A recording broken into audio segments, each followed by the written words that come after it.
Hi, we're back again. This time with a explanation from the Pirush of Rav Shik called Nare Aparsimo, rivers of persimmon perfume. I noticed that I got so fast into saying this that I missed the very introduction of the introduction, so I'd like to bring it to you now. He says, his vada v'lihigalos, to make it known and to reveal. Asher called Tevish Kasuba B'Sefer HaKodesh is that every single word in this sefer. He called it Kadosh the Fisodas the Torah according to the secrets of the Torah. It's all holy holies. Vein Lakshav Shehem B'Chaz V'Sholem Masios B'Shutos. Don't think that these are simple stories. Yes, Masios Kasuba B'Sefer is that because the stories that are written in this sefer. Sipar Hatzadik Hagodol Kodesh Elyon the Rav Kodesh Rabbi Nachman Zecher Tzadik Devrocha. He wrote them, and he wrote them for a specific reason. Zechusa Togein Aleinu, that his merit should become a protection for us, a shield for us. Kavanazo Choisa the Lama the Sana Ech La'avod is Hashem Yisbarach. What he wants to do is show us how we need to serve Hashem. So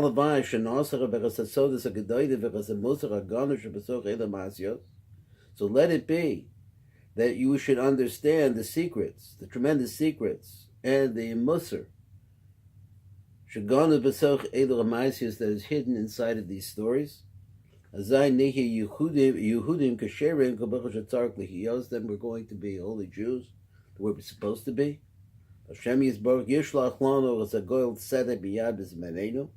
And as a result of this, the hirhur, the tshuva that we come to through these stories, that Hashem will send us a goel, a redeemer, in our time.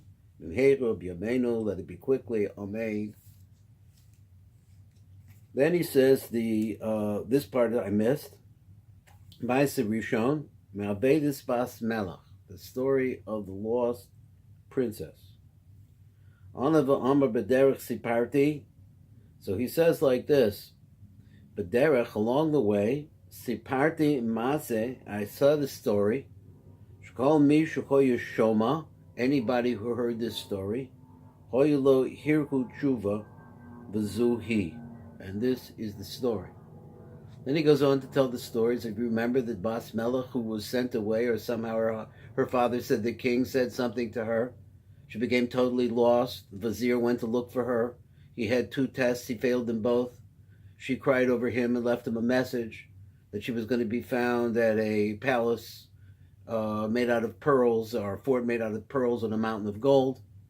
Something that is absolutely impossible. And he searched for years and years and years and struggled through all the failures that he had. Finally found some giants. There were a set of 3 giants. And all of them had powers that they were able to look throughout the whole world. And then finally, a ruach, a wind. It was a ruach anyway.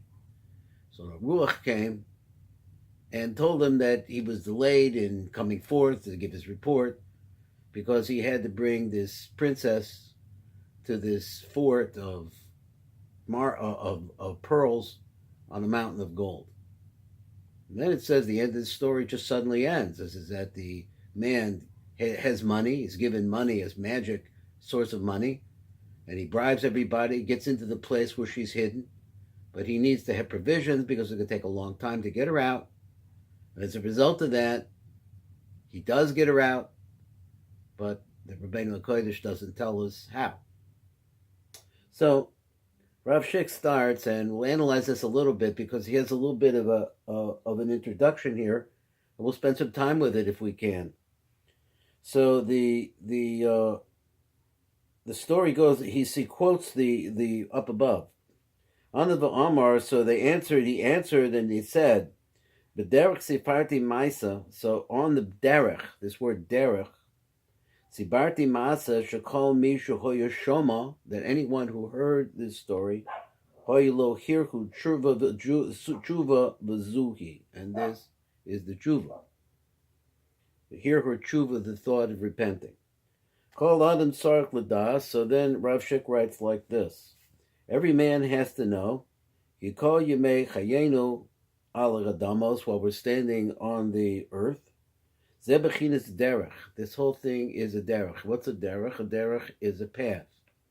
A gematria, the derech is also a number. It's the number 224. Ki haneshama yeredes melomalo, because a neshama is a chelik from godliness itself. It's a spark of some sort. That's what makes us be alive. When the spark is gone, we're dead. As long as it's here inside of us, so we're alive. This comes down from some panemia, some internal essence in the world itself. He calls it, we have different kinds of ways of talking. It turns out there could be that what's up and down, so in other words, we say a high place. Another way to say that is that it's an internal place. It's very deep within inside of us.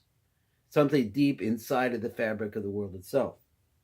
Merom Gavrim Meromim. So it comes from the highest possible places ad olam asiya, until it gets to this world, which this world is called the world of action, deeds, doing things.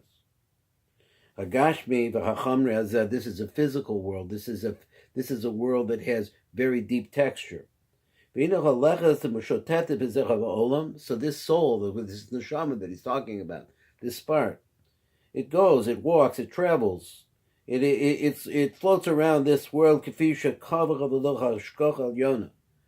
to the way that is planned that it was going to be in this world, where it's going to go. There's nothing small, nothing big that's done by itself. Now he used the word ma'atzel, which is the common word. Ma'atzel means that he who caused things to come out and be distant. Remember, the Ein Sof is nothing. It's impossible for us to really understand. So the Uri uses the word ma'atzel, is the original force that causes things to causes physicality to develop, not in one shot. Down to this world of Asiya. So there is some shorish where the spark comes from. Spark is not just coming from, it's not just a spark. It's a spark that has a root. So wherever it's going to be found, it's going to have some root that's going to be attached to it. You call echad garbe bedina cheres mechelke oilam, because every single person, not sure exactly what he means, lives in a different country or in a different province, but he means that every person has their own place. So it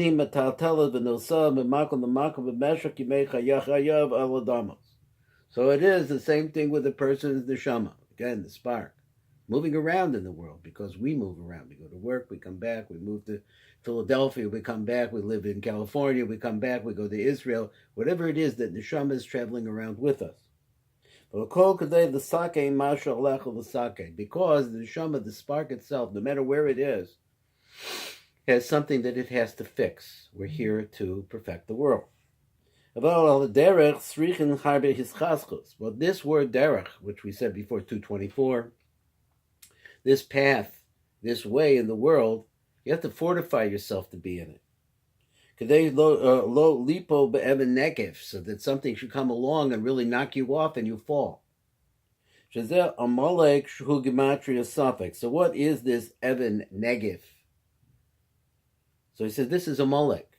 Amalek is gematria of the word Safek. Spell it out. Saf, Samach, and Pei is 140. 60 and 80 is 140 plus 100, so that's 240. Rabbeinu Zal. Like Rabbeinu Zal, he brings this in the Kuti Marad, Kelik Beis, and the Yutas. Shahachrech lipo bebechinas mi ki sheva yipol tzadek v'kam. Here over there he has a Torah where he talks about the 7 times that it's necessary to fall, but the tzaddik gets himself back up. Shazah sofei tevos amalek. If you look at that word, and we have a thing in Kabbalah where sometimes the Ri will tell us that we look at the first letters of a phrase that comes out of the Torah. It has a secret in it. Here's the secret of the end of all the words of the end of that phrase ki sheva yipol tzaddik v'kam, spells the word Amalek. Ki hu mapel es adam b'sfekos. Because how does he knock a person down? He knocks him down with doubts. Is there a God amidst us or not? Because when a person is in doubt about what he's doing in the world and whether or not there's really an ultimate purpose in the world, this is really his galus, his exile. When a person finds himself on the path of life, he's calling us back to derech again, and then he starts having doubts about what he's doing here, Rahman Shezvan, which is God forbid. So counter to that, a person needs to fortify himself very, very much. To know how to go on this path. So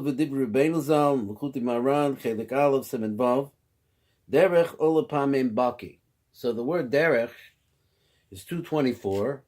So it's actually 2 times the word baki. Baki means an expert.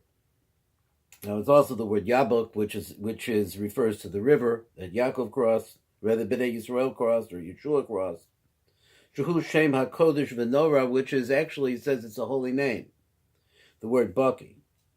Yichud Kutch Barichu. Let me see if he's got. Wait a minute.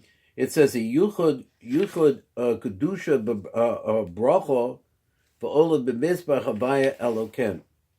Now I thought he was going to say something else, so I got it off a little bit. It's Yichud Kedusha Bracha. So it's a Yichud of Kedusha Bracha.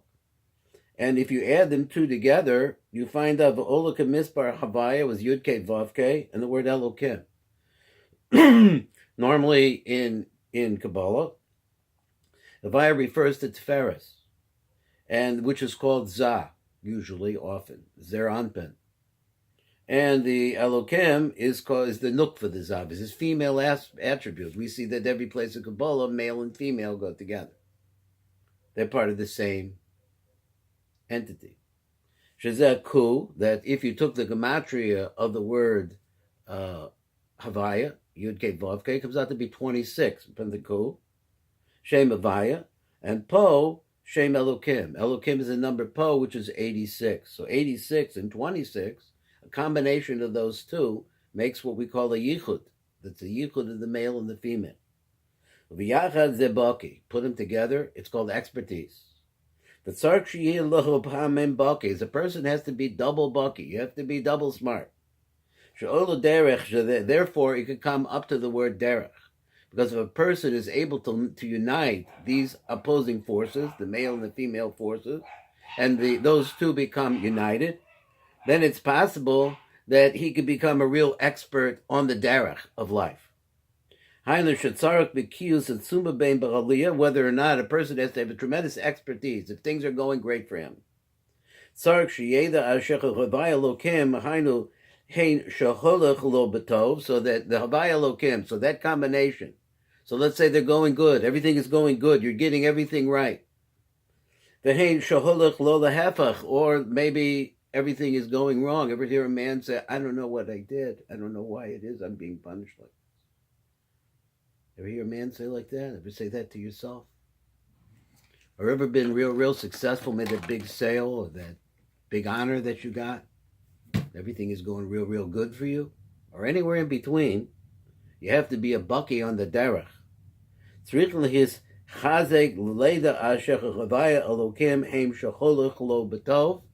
have to know that this combination, these two combinations, one is din and one is rachmim, whether they're going for you for good, shuhu chavaya chesed, let's say, is a side of chesed, or it's going to be dinim, trouble. Shuhu Elokim din. Allah leida shall call mimenu yizbarach. A person has to know that both of those two come from only one place. That's the Ein Sof Baruch Hu.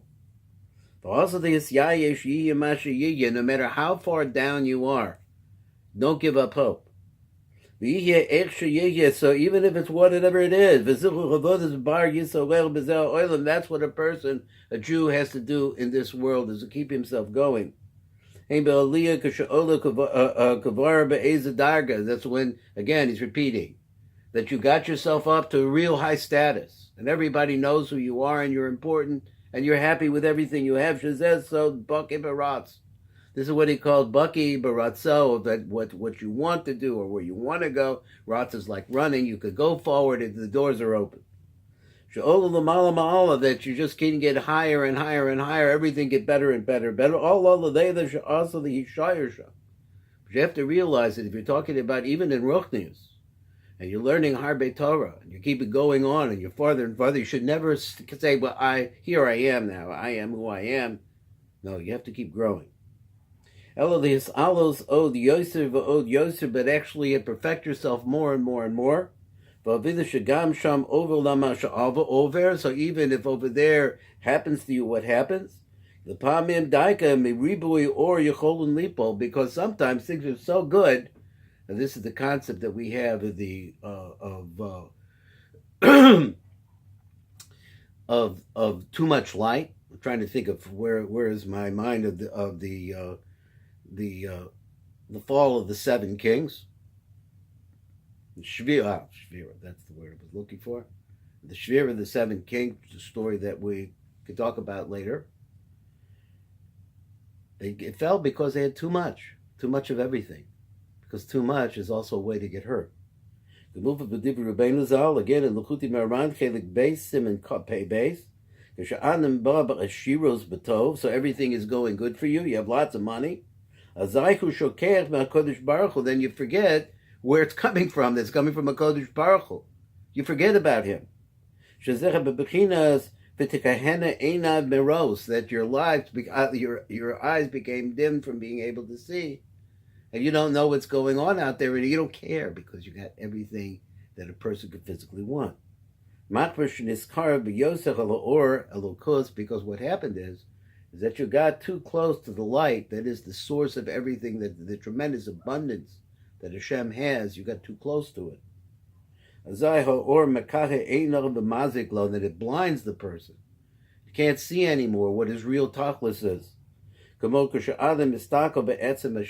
as if you looked at the sun itself.